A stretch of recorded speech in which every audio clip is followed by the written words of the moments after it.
오늘 우리에게 주신 하나님 말씀은 사도행전 1장 12절부터 14절까지 말씀입니다. 제자들이 감람원이라 하는 산으로부터 예루살렘에 돌아오니 이 산은 예루살렘에서 가까워 안식일에 가기 알맞은 길이라. 들어가 그들이 유하는 다락방으로 올라가니 베드로, 요한, 야고보, 안드레와 빌립, 도마와 바돌로메, 마테와 및 알페오의 아들 야고보, 셀롯인 시몬, 야고보의 아들 유다가 다 거기 있어 여자들과 예수의 어머니 마리아와 예수의 아우들과 더불어 마음을 같이하여 오로지 기도에 힘쓰더라. 오늘 우리에게 주신 살아계신 하나님의 말씀입니다. 20세기에 참 유명한 목사님이셨는데 로먼 빈센트 필이라는 목사님이 이런 말씀을 하신 것이 기억이 납니다. 누구든지 매일 아침 15분 정도만 기도하면 세상에서 실패할 인생은 아무도 없다. 여러분, 이 말씀, 이 얘기에 여러분 어떻게 생각하십니까? 아니, 하루에 15분도 기도 못하나? 그렇게 생각하시는 분들도 있지만 대부분 사람들은 기도의 습관이 몸에 잘 안 배어서 매일매일 아침 15분씩 기도하지 않고 살아간다는 것이 안타깝게도 불편한 진실입니다. 우리가 예수를 믿고 하나님의 자녀가 되었음에도 기도가 우리의 삶의 생활의 습관이 되지 못하는 것은 당연한 것 같아요. 왜냐하면 우리 인생은 죄성이 아직 아주 남아 있어서 좋은 습관은 몸에 잘 안 붙고요. 정말 버려야 되는 나쁜 습관은 한번 딱 들어오면 절대로 안 떨어지는 게 이게 우리 현실이고, 그걸 통해서 인간은 참 죄성이 아주 그냥 심하구나 라는 것을 깨닫게 됩니다.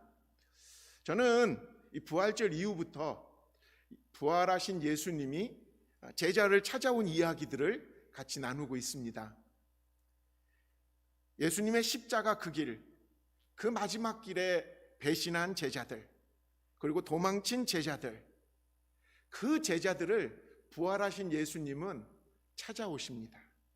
그리고는 예수님의 그 아가페 사랑, 정말 조건을 뛰어넘는 그 아가페 사랑으로 제자들 하나하나를 품어주시죠. 때로는 얘들아 배고프지? 어서 와.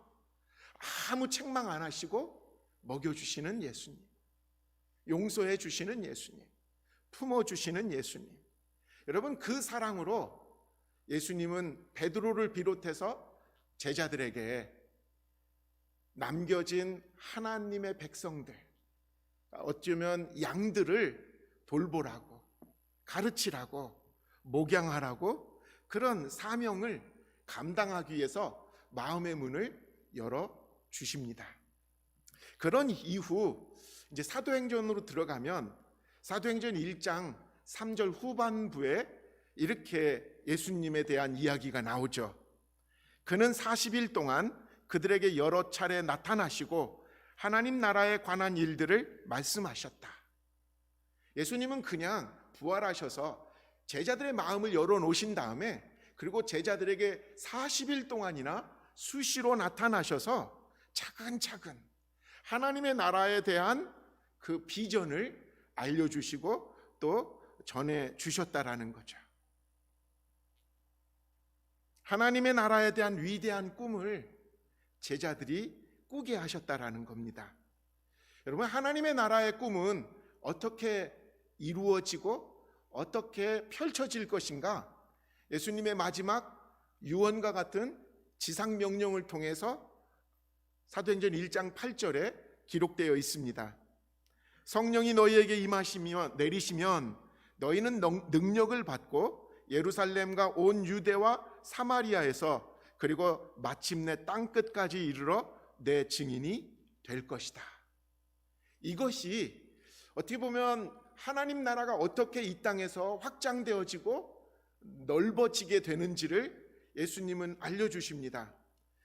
평생을 갈릴리를 벗어나지 못한 그 제자들에게 예수님이 주신 비전은 너희들은 온 세상을 향해 나갈 것이다라고, 그 세상을 너희들은 변화시킬 거라고. 예수님이 죽은 자 가운데서 다시 부활하신 그 증거가, 여러분, 그거 하나만 가지고도 제자들은 부활의 증인이 되어서 바로 하나님의 나라를 이 땅에 선포하는 자격을 얻은 것이죠.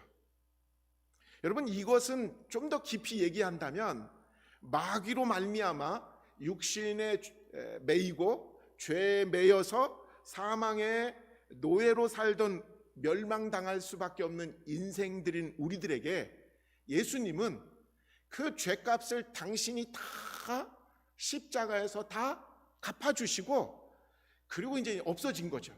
그리고 끝난 것이 아니라 다시 그 죽음을 이기시고 부활하셨기 때문에 여러분, 그것이 굿뉴스, 그것이 우리가 살 수 있게 된 복음이다라고 말하는 것입니다. 이 복음을 통해서 세상은 그 복음을 듣고 믿는 자마다 영생을 얻게 된다라고 말을 하거든요. 여러분, 그것을 들은 자들마다 이사야가 꿈꿨었던 그 나라, 새 하늘과 새 땅이 어떤 것이죠? 어린 양과 사자가 함께 뒹구는, 어린이가 독사의 굴에 손을 넣어도 물리지 않고 장난쳐도 그냥 즐거운 그 나라. 여러분, 이것은 좀 더 깊은 이야기인데, 한마디로 힘 있는 사람이 힘 없는 사람을 도와가면서 서로 돕고 서로 채워주는 사랑이 우선이고 사랑이 지배하는 그 나라가 이사야가 꿈꿨던 새 하늘과 새 땅이고, 하나님이 주인 되시고 다스리시는 그 나라가 예수님이 제자들에게 꿈꾸셨던, 그리고 알려주셨던 그 나라라는 것이죠. 그런데 자 보세요, 이런 나라의 증인이 돼야 되는데 이 증인이 되기 위해서 제자들에게 필요한 것이 있었다라는 거예요. 뭐냐고 물으신다면, 제가 처음 말씀드렸던 생활의 습관, 몸에 배야 되는 영적인 습관이 있어야 된다라는 거죠. 그래서 예수님은 제자들에게 사도행전 1장 4절 후반절에 이렇게 말씀하십니다. 너희는 예루살렘을 떠나지 말고 내게서 들은 아버지의 약속을 기다려라. 제자들이 예루살렘을 떠나지 말고 예루살렘에서 계속 기다려야 되는 이유는 하나님께서 허락하시는 성령님이 임하도록, 그리고 그 성령님을 받아서 능력이 생겨야, 능력을 받아야 되는 이유는 그들이 땅끝까지 이르러 예수님의 증인이 돼야 되기 때문에 이렇게 연결되어지죠. 그래서 오늘 말씀은 이 예수님의 명령, 땅끝까지 이르러 증인이 되기 위해서, 그리고 그것을 위해서는 성령을 받아야 되고 성령의 능력을 받기 위해서 제자들에게 꼭 필요한 일상의 삶에서 습관이 돼야 되는 것, 그것이 무엇인지에 대해서 예수님은 당부하시고 말씀하신다는 거죠. 한마디로 기도가 제자들의 삶의 습관이 되어야 한다는 것입니다. 여러분, 3년 동안 예수님을 쫓아다니면서도 제자들은 희한하게 기도가 그들의 삶의 습관이 되지 못했습니다. 기도는 예수님이 제자들에게 보여주신 예수님의 일상적인 습관이셨거든요. 누가복음을 보면 예수님은 마지막 순간까지도 습관에 따라서 기도하신 것을 보게 됩니다. 누가복음 22장 39절 40절, 예수께서 나가사 습관을 따라 감람산에 가시매 제자들도 따라갔더니 그곳에 이르러 그들에게 이르되 유혹에 빠지지 않게 기도하라 하시니. 예수님이 잡히시기 전날 밤에 가장 힘들고 어려운 그 순간에 예수님은 습관에 따라서 기도하러 겟세마네 동산에 올라가셨다라는 거예요. 잡히시기 전날 밤에도 예수님에게는 그게 일상의 습관이었기 때문에 기도하셨던 것이죠. 그리고는요, 제자들에게 기도하라고, 너희들도 나와 함께 기도해야 된다라고 부탁을 합니다. 그런데 제자들은 기도가 습관이 안 됐거든요. 여러분, 기도가 습관이 안 된 사람들은 어쩔 수가 없어요. 그 누가복음 22장 45절 46절에 보면요, 기도 후에 일어나 제자들에게 가서 슬픔으로 인하여 잠든 것을 보시고 이르시되 어찌하여 자느냐? 시험에 들지 않게 일어나 기도하라 하시니라. 그 절체절명의 순간에도 제자들은 습관이 안 되다 보니까 기도하지 못하고 피곤해서 잠만 잤다라는 것이죠. 제자들은 예수님을 몸소 3년씩이나 따라다녔습니다. 그리고 예수님이 습관적으로 일상적인 삶에서 기도로 시작하고 기도로 마치는 것을 보았습니다. 그리고 예수님의 말씀을 통해서 기도 외에는 이러한 능력이 나올 데가 없다라고까지도 들었고 확인을 했습니다. 그만큼 예수님의 제자들은 다 알았어요. 아, 기도를 해야 능력이 나오는구나. 그런데 알면서도 습관이 안 된 것, 여러분, 제자들만의 문제가 아니죠.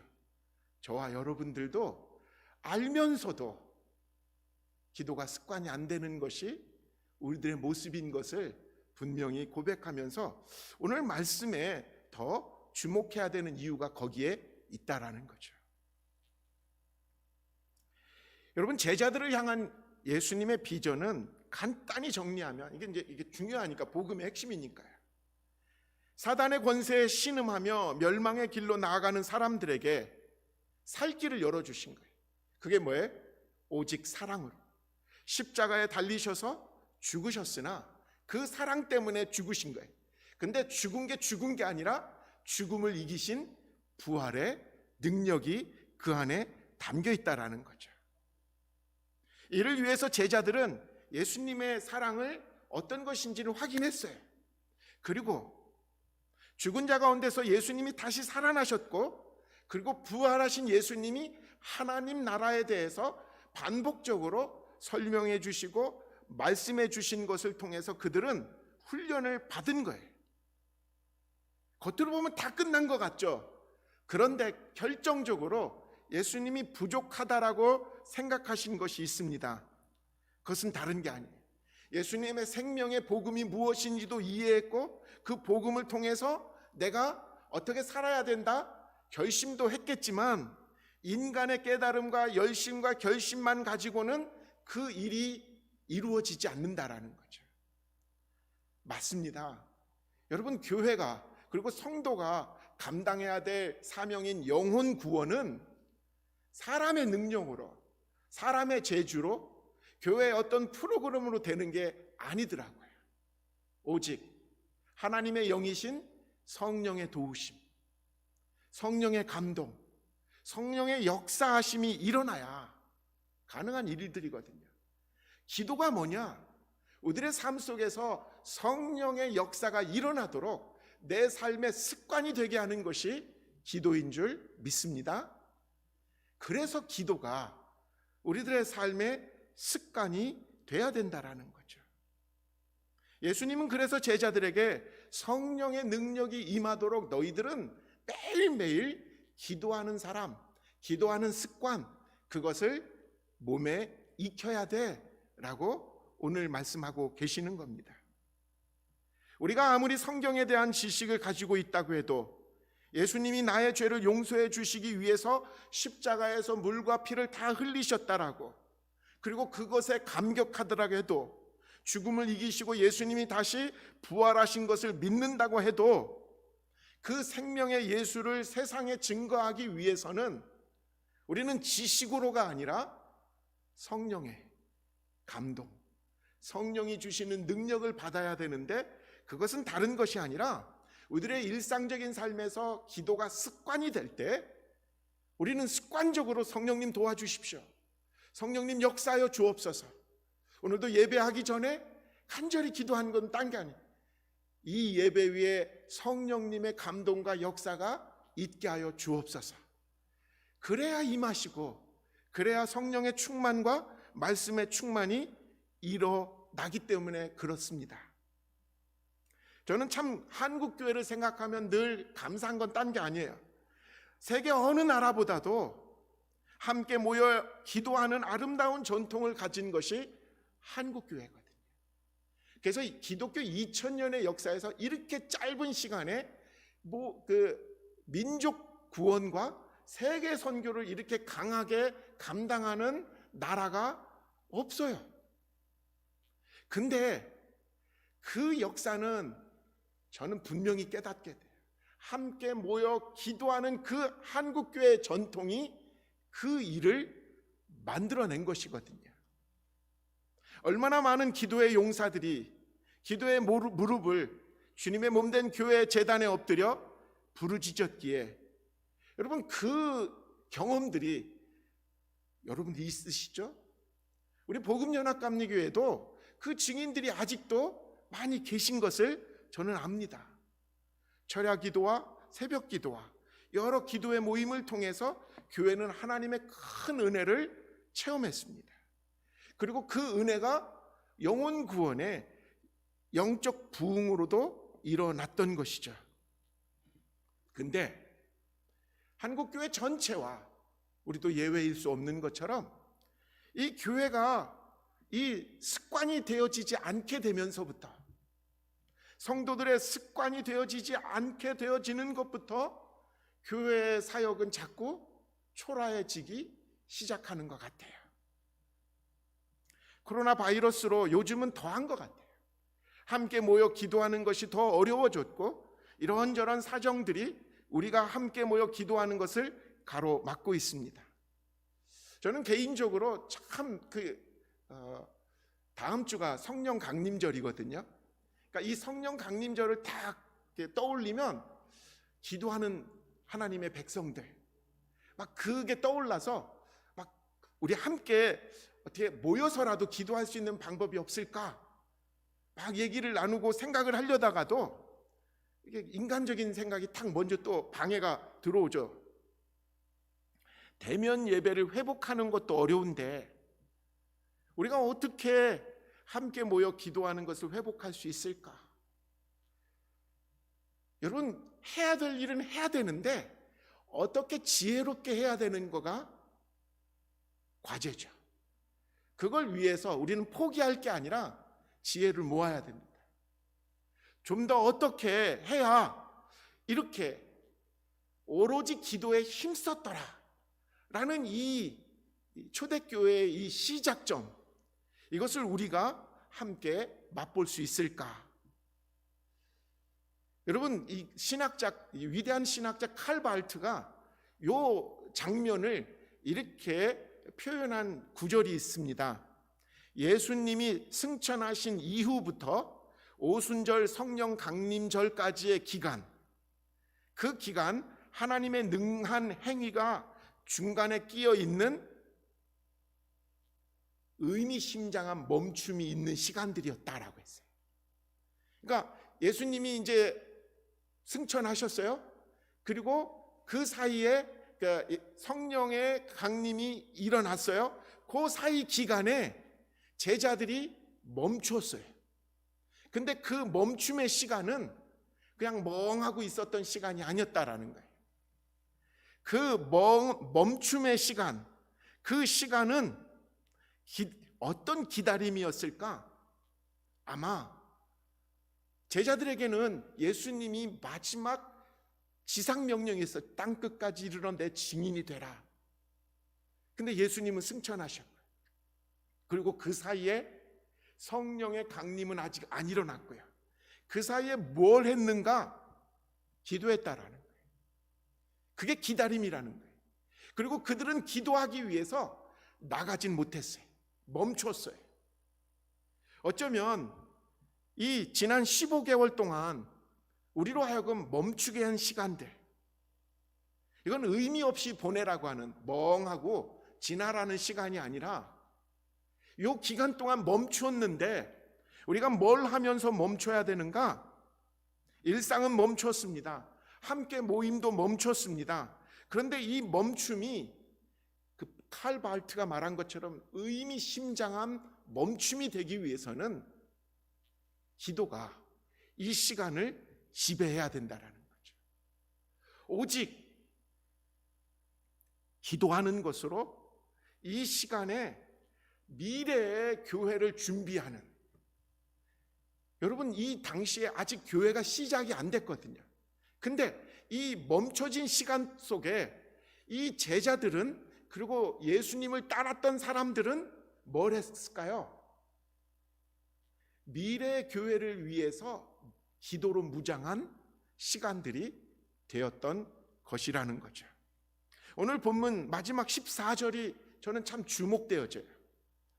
13절에는 예수님의 12제자 이름이 쭉 나오고 14절에 보면 여자들과, 그러니까 예수의 11제자와 함께 여자들, 여러 여자들이에요. 예수의 어머니 마리아와 예수의 아우들 더불어 마음을 같이하여 오로지 기도에 힘썼더라. 이 14절에 여자들이라고 이 복수로 지칭을 했는데 이름 딱 꼽아서 말한 건 아니지만 막달라 마리아, 글로바의 아내 마리아, 나사로의 여동생이었던 마르다 마리아, 살로메, 많은 여인들 다 모였다라는 거예요. 여러분 이 마가 요한의 다락방에 그때 당시에 이 마가 요한의 집이 아주 부자였던 것 같아요. 그래서 이 아래층 위에 2층에 다락방이 넓게 있는데 크기가 이 정도 된 것 같아요. 120명 정도. 예수님을 열심히 따라다녔던 사람들은 다 모였던 것 같아요. 그 사람들이 다 함께, 여자든 제자든 사도든, 예수님이 살아계실 때는 예수님이 인정하지 않았던 예수님의 아우들까지도. 이게 참 중요한 것은요, 이 예수님의 동생 이름 둘이 나오는데 성경에는 야고보와 유다라는 이름이 나와요.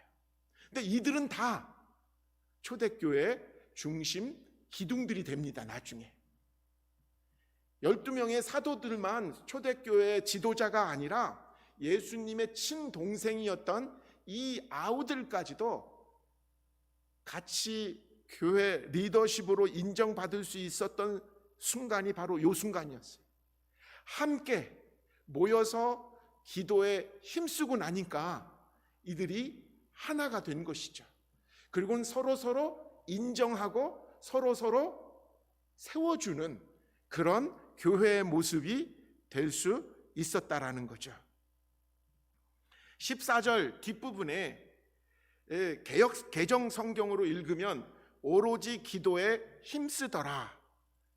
여러분 이것을 헬라어 문법상으로 보면 꾸준하게 기도를 계속했던 상태를 말하고 있는 거예요.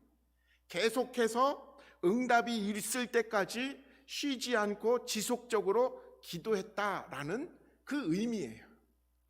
한마디로 성령의 능력이 임할 때까지 그들은 기도의 분량이 다 채워지기까지 기도했다라는 거죠. 그리고 새번역 성경으로 이 본문을 읽으면 함께 한 마음으로 기도에 힘썼다라고 번역이 돼요. 근데 함께 한 마음으로 기도했다라는 이 말은 마음이 합쳐져서 한 마음이 되어서 기도했다라는 뜻이에요. 이것을 다른 말로 표현한다면 회의를 하는 중에 만장일치가 되게 되어서라는 단어가 된다라는 거죠. 한마디로 이게 지금 마가의 다락방에서 이 120명의 예수의 사람들이 기도함으로써 어떤 기도를 했냐면 성령이 임할 때까지 기도했고요. 그들의 마음이 서로 하나가 되어서 마음이 일치가 될 때까지 기도했다라는 거죠. 이 기도가 초대교회가 이 땅에 그 땅끝까지 이르러 복음을 전할 수 있는 그런 교회로 세워지는 원동력이었다라는 것입니다. 오늘 여기까지예요. 말씀이 이제 정리가 됐죠? 처음 말씀드린 대로 사람은 좋은 습관을 몸에 배기가 쉽지가 않아요. 근데 나쁜 습관은 한번 이렇게 맞들리면 그게 참 몸에서 떨어뜨리기가 얼마나 어려운지 다 아시죠? 그렇기 때문에 기도하는 습관은 믿는 성도들조차도 몸에 완전히 배게 하기까지가 쉽지가 않다라는 거죠. 좀 희한해요. 드라마 보는 것은 1시간도 2시간도 때로는 밤을 새서도 보는 게 우리들인데 어쩌면 매일 아침 15분 정도도 기도 못하는 우리들, 제가 말씀드린 건 우리가 서로 책망하려고 이 말을 하는 게 아니라 인정하자라고 드리는 말씀이에요. 우리가 이것을 먼저 인정하면 우리는 이렇게 생각해야 돼요. 내가 여러 번 혼자 결심하고 혼자 다짐한 것이 그게 쉽게 이루어지는 게 아니라는 걸 인정하자는 거예요. 그럼 어떻게 해야 돼요? 함께 같이 마음을 모아야 되고요, 같이 결심을 같이 해야 된다라는 거죠. 그래서 쉽게 할 수 있는 것부터 해야 되는 거예요. 교회 같이 짝을 이루어서, 아니면 아주 쉬운 것부터, 우리가 매일 아침마다 7시에 이게 새벽 기도회를 시작하잖아요. 그걸 참여하는 것부터 습관에 들이자라는 거예요. 하나님 앞에서 기도의 습관을 가진다는 것, 그리고 힘쓴다는 것, 그래서 결국 내 삶에서 기도가 자연스럽게 습관이 될 때, 여러분 그 인생은 결코 실패하지 않게 될 줄 믿습니다. 부자 되고 명예 얻고 이 개념이 아니라 성령님의 음성을 듣고 우리들의 삶에서 후회하지 않는 삶의 선택을 기도하는 사람의 습관의 삶에서는 늘 일어나게 된다라는 거죠. 하나님이 가장 기뻐하시는 하나님의 나라와 하나님의 의를 먼저 구하는 삶은 기도의 사람들이, 그의 삶에서 기도가 습관이 된 사람들이 먼저 구하는 것이 그 하나님의 나라와 의인 줄 믿습니다. 잊지 마십시오. 오로지 기도에 힘썼더라. 성령의 능력이 임할 때까지 기도하자라는 거죠.